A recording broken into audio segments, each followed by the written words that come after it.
8 heures pile. Ah oui, OK. Le NPD, on n'a pas parlé encore, mais ça, je vais vous en parler avant, d'ici la fin du show. Là, absolument, je vais vous parler du NPD. Mais je vous en ai glissé un mot pour les gens qui étaient à l'écoute, qui ont ouvert le show avec moi à 7 heures, les guerriers qui sont là du matin. Je vous ai dit que j'ai pre-tapé hier un bout de podcast parce que je vais avoir une collaboration dans l'année avec les Supermatozoïdes, avec Mike, un super cool dude, là. Puis on a fait notre premier pre-tape hier qui va être disponible ce midi. Hein, tu sais, puis je vais vous inviter à aller écouter ça. Je vais faire une publication Facebook en tant que telle quand l'émission va sortir. Vous allez écouter ça, moi avec Mike comme collaboration. On parle à travers ça, on parle de moi un peu du parcours parce que tu sais, pour les auditeurs du super matozoïde, Patrick Bourget, écoute, personne ne sait c'est qui, là, tu sais. Moi, je suis un gars qui est. Oui, quand je me ramasse une livre de beurre à 6 piastres chez IGA, je vais avoir un monsieur qui va dire bonjour, puis il va me dire salut Pat, ou Monsieur Pat. Hein, tu sais, il y en a beaucoup qui m'appellent Monsieur Pat. Je trouve ça très drôle. Monsieur Pat, OK, salut, salut. Puis comment ça va? Ah, c'est rough en esti, man, tu sais. Ah, ben, je compatis, je m'ennuie de toi à radio. Tu sais, bon, ça finit là, tu sais. Fait que oui, connu ici, mais je m'en vais faire un tour ailleurs au Québec. Là, personne ne me connaît. Puis c'est bien correct de même. Mais fait que pour les auditeurs, on a introduit qui était le gars qui va leur parler.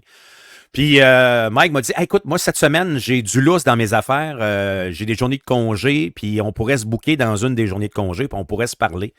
Fait que je disais, hey, c'est super. Alors, c'est ce matin de son podcast qui roule depuis plusieurs années, qui est en audio seulement, qui roule depuis plusieurs années.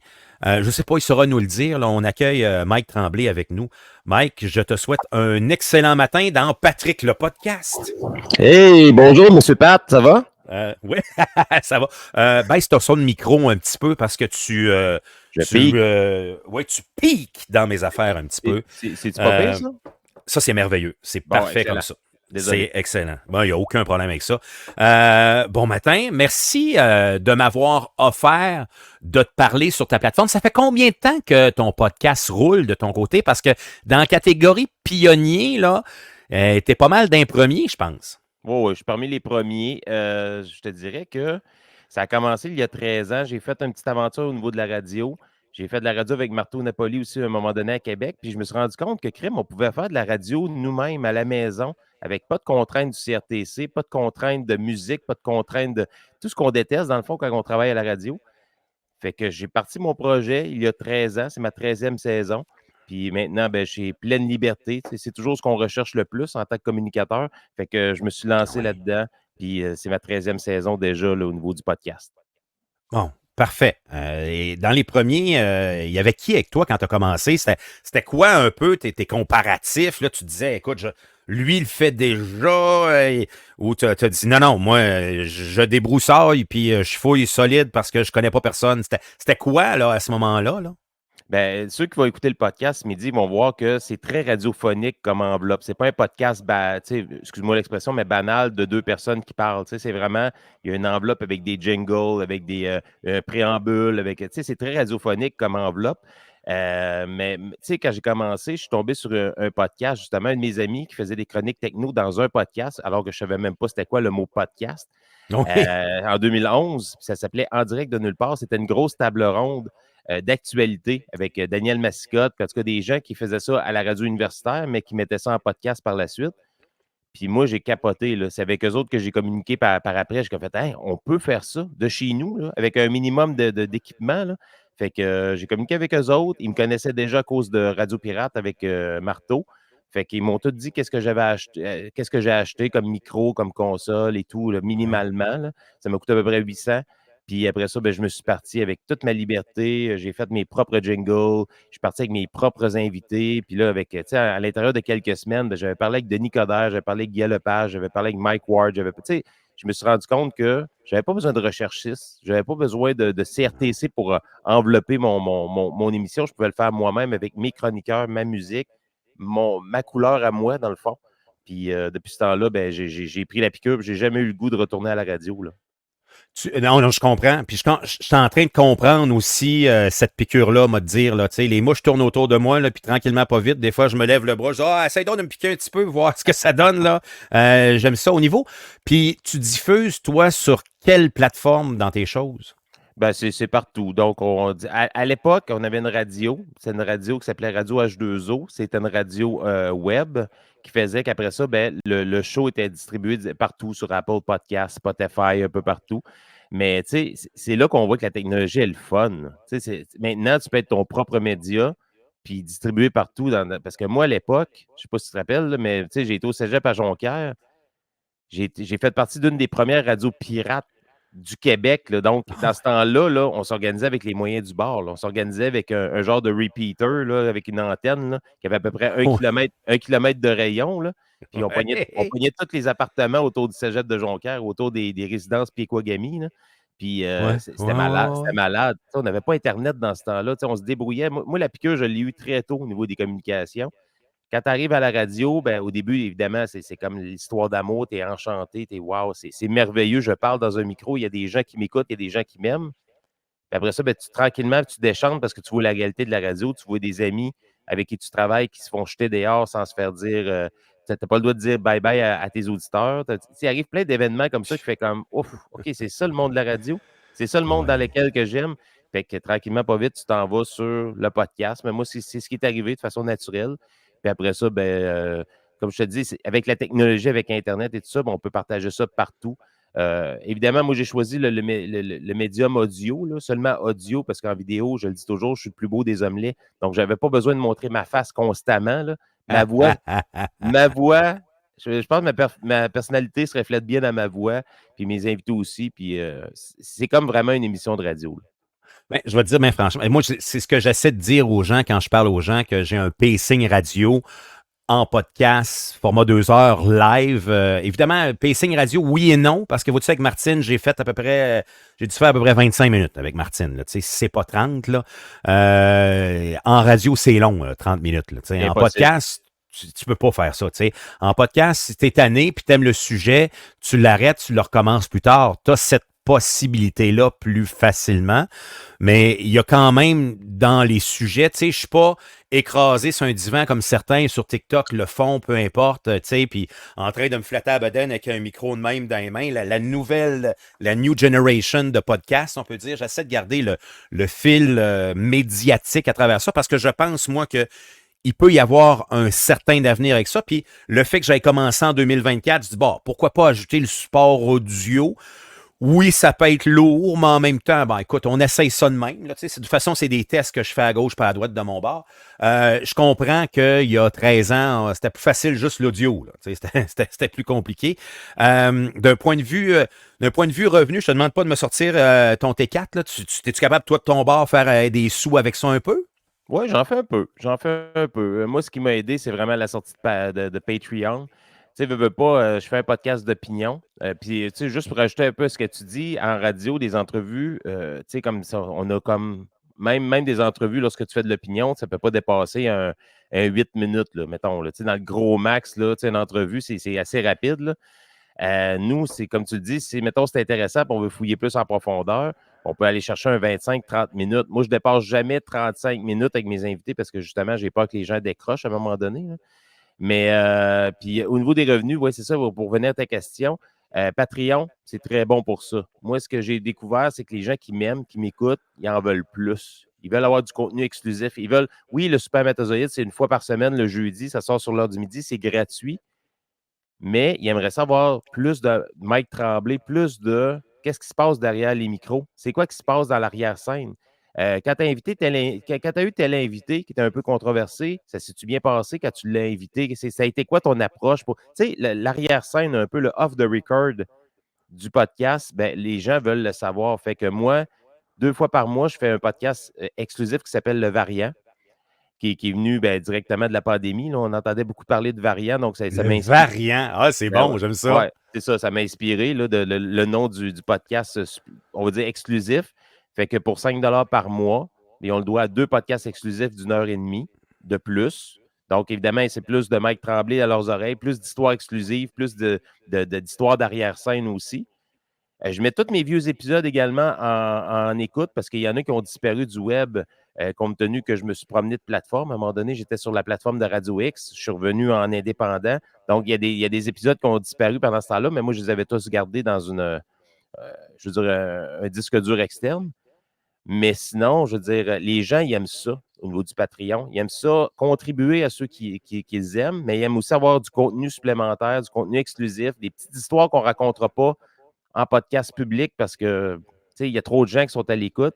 Mais tu sais, des petites histoires qui s'est passées lorsqu'on a invité, comme dernièrement, j'ai invité Kevin Big Grenier qui a fait la manifestation à Québec, qui a été un flop. Ben, En fin de semaine passée, là, c'est ça? oui, c'est ça. Donc, le Ouais. jeudi dernier, plutôt, j'ai parlé avec lui. Puis, j'ai posé mes questions. Ça va, tu sais, le fait qu'il s'est identifié avec des gens qui étaient ouvertement, peut-être pas conspirationnistes, j'aime pas ça, ce terme-là, mais, tu sais, anti-normes, anti-ci, anti-ça, qui ont, tu sais, au niveau de l'opinion publique, sont vus plus négativement, si on peut dire. Mais tu sais, j'ai posé des questions par rapport à ça. Puis je l'ai confronté un petit peu, puis il a été super gentil. Ça a été une discussion cordiale. Mais les gens veulent en savoir plus. Tu sais. Est-ce qu'il était fâché que tu poses cette question-là? Est-ce que, tu sais, c'est ça un peu le Patreon. C'est ce OK. que j'apporte de plus, puis les gens veulent payer pour ça. Cette manifestation-là, dans la fin de semaine, moi, c'est ça, je l'avais vu passer parce que moi, j'aime beaucoup regarder TikTok parce que je trouve que TikTok, d'un côté comme de l'autre, nous amène de l'information supplémentaire qui n'est pas à LCN à 2h15 l'après-midi. Ça va nous chercher des choses de plus. Puis, j'avais vu ça, là, cette dite manifestation-là. Je dis, on va suivre ça. Là, c'est comme exemple l'histoire actuellement du côté du Colorado, là, avec des Vénézuéliens qui ont pris en charge un bloc appartement. Puis apparemment, les Hells Angels débarquent là-bas. Je n'ai pas parlé du tout dans le podcast. C'est la première fois que je mentionne ces mots-là. Parce que j'attends de voir qu'est-ce qui se passe. C'est-tu vrai? Parce qu'il peut, tu sais, des informations, il peut en avoir de partout. Là. En 2024, ça arrive de n'importe quelle plateforme qu'on peut avoir de la désinformation. Puis, j'étais curieux de voir qu'est-ce qui allait se passer avec cette manifestation-là. Puis, la seule vidéo que j'ai vue concernant l'affaire à Québec, c'est une fille qui faisait une vidéo dans son char, qui retournait chez eux, puis qui disait « Hey, j'ai fait 5h30 de route pour m'en aller là parce que je croyais à ce mouvement-là. J'ai été déçu tout le long, puis j'ai fait un autre 5h30 de route, puis j'ai bougonné tout le long en remontant parce que de voir du monde qui était juste là pour fumer des joints, prendre de la bière avec un masque à gaz d'en face, ça manquait de sérieux, cette affaire-là. Fait que j'étais en baptême de l'histoire. Ça veut tout ce que j'ai vu, tu sais, fait que j'en ai pas parlé de ça.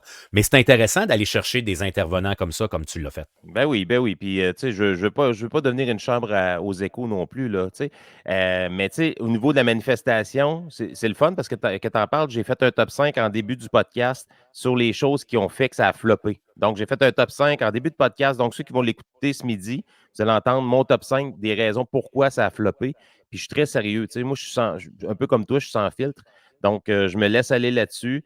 Après ça, on parle avec toi, on parle avec d'autres intervenants aussi durant le podcast, mais tu sais, j'explique réellement qu'est-ce qui s'est passé. Puis une des raisons, c'est que il y a beaucoup de gens qui s'en vont là, pas pour manifester, ils s'en vont faire du social, ils s'en vont là. C'est des vrais patriotes, des vrais gens qui vont là pour manifester parce que, à la base, cette manifestation-là, il y avait raison d'y aller, là.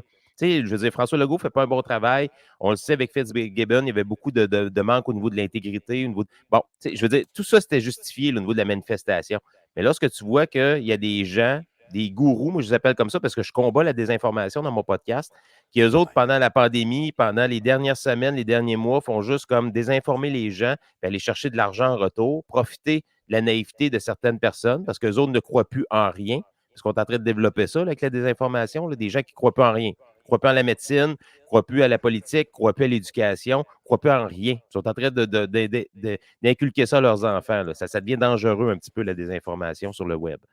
Tu sais, Mais on avait, comme on disait dernièrement, au niveau des enfants, on parlait des enfants rois qui maintenant ont leurs propres enfants, puis on voit les dégâts que ça fait quand ça rentre à la garderie, à l'école de ces enfants-là.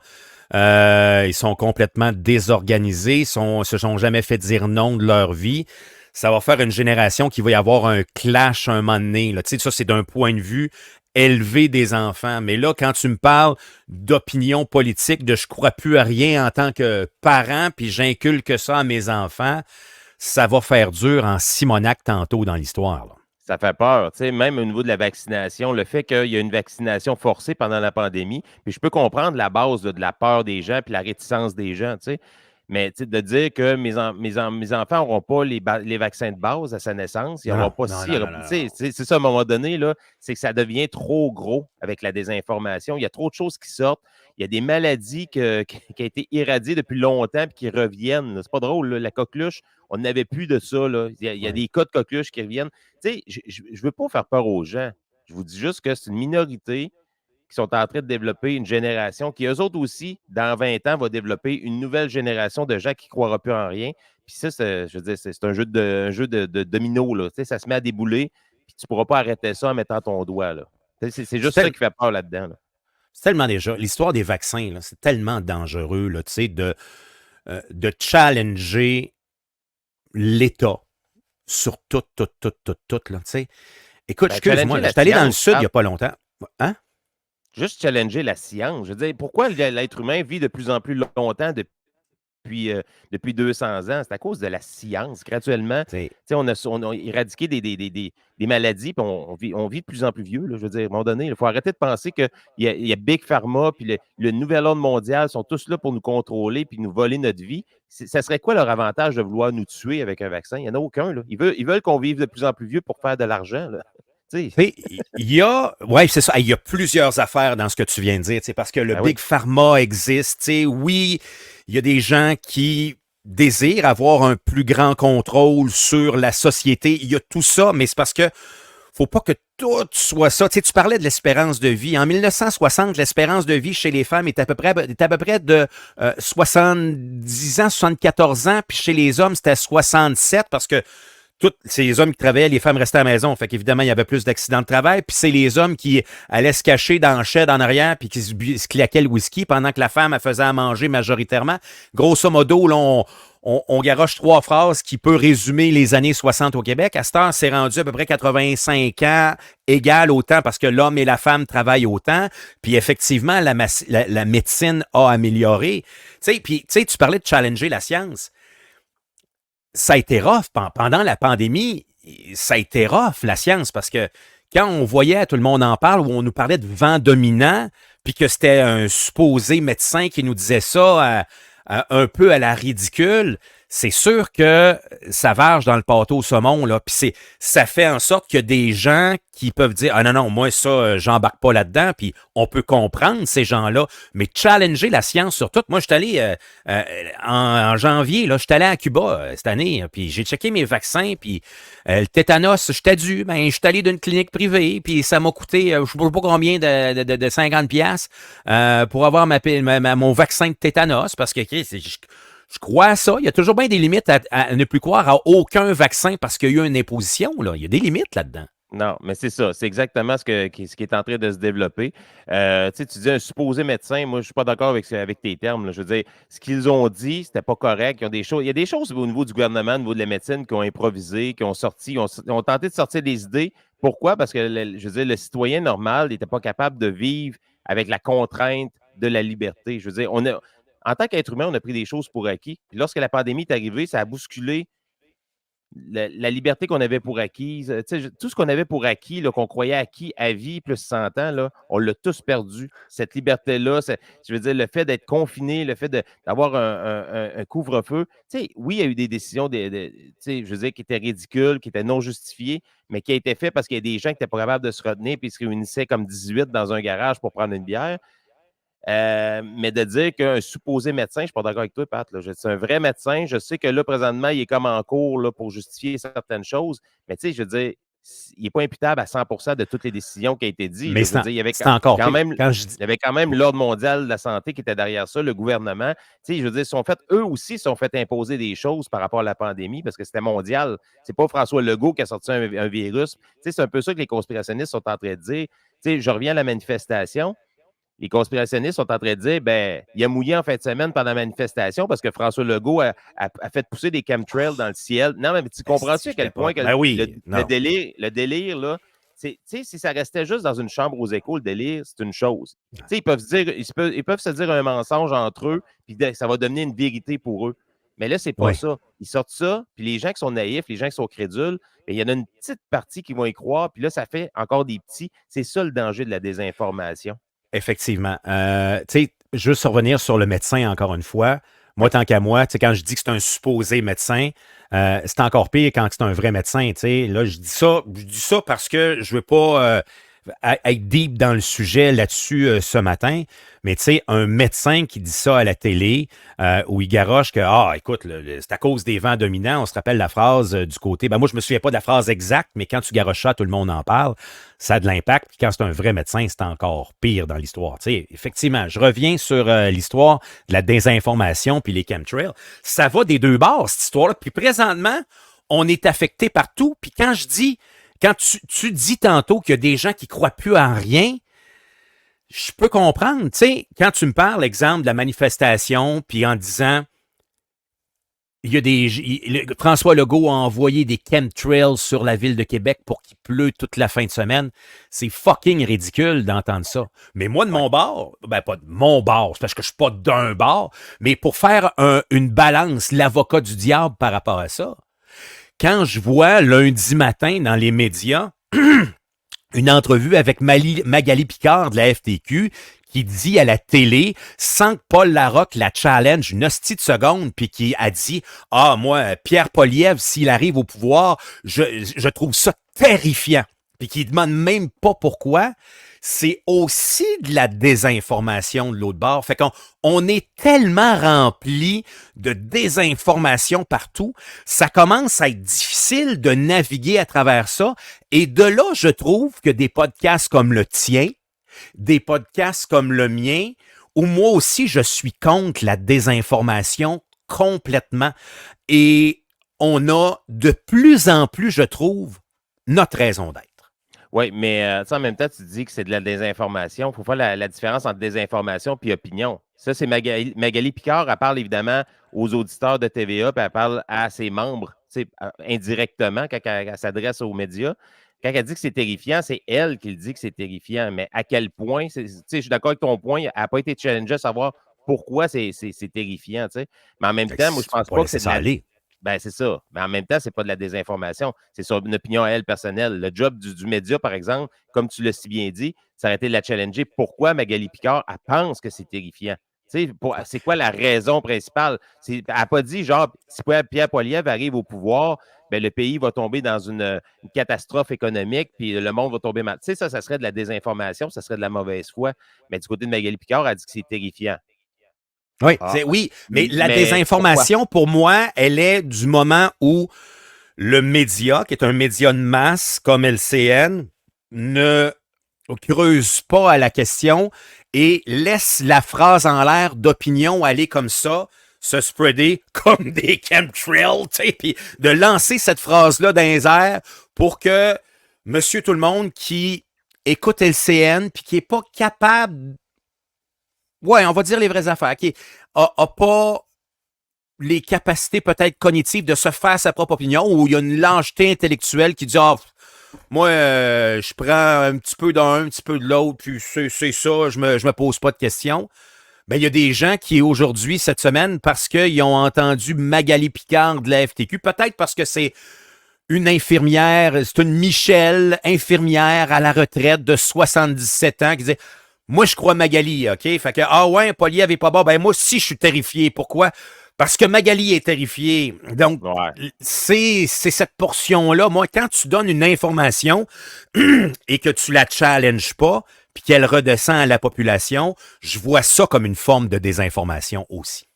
Oui, puis en même temps, je suis d'accord avec toi là-dessus, là, sur le terme des informations, mais tu sais, en même temps, tu connais le monde de la radio, tu connais le monde de la télé, ils sont très compressés par le temps. Ils ont-tu le temps d'élaborer vraiment cet aspect-là? Tu sais, si on, mettons, 75 questions, ils ont 5 minutes en ondes, ils ont-tu vraiment le temps d'aller fouiller en profondeur? Tu sais, pas dans un podcast, justement. C'est là la différence entre les deux. Puis je veux pas sais, Magali Picard, je la trouve bien cute, là, elle a l'air bien fine, là, mais tu sais, c'est pas ça, là. Mais j'essaie d'expliquer la réalité aussi de la télévision puis de la radio. Est-ce qu'on a réellement de temps d'aller fouiller pourquoi c'est terrifiant? Je le sais que c'est dangereux de laisser ça dans les airs comme ça puis de pas challenger ça. Ça peut laisser place à l'interprétation à monsieur, madame, tout le monde. Ça, je suis d'accord avec toi là-dessus. C'est la question Donc, principale, tant qu'à moi, par exemple, dans toute l'histoire. Là, c'est la question, à place de lui demander, et là, vous, votre automne, comment ça s'enligne, Madame Picard, votre automne? Là, ben, au lieu de poser cette question-là qui était sur le carton, là, qui était marquée par la recherchiste, écoute, pose la vraie question. Puis la vraie question, c'est pourquoi? À la base, quand tu fais une entrevue avec quelqu'un, tu es supposé, on apprend ça à l'école, on apprend ça en ATM, puis on apprend ça au CRTQ à Québec. T'écoutes, puis ta question sur ton carton, là, ben, qu'elle mange la marde, parce que la personne est en train de te parler, t'écoutes, puis tu es supposé continuer la discussion sur ce que la personne est en train de te dire.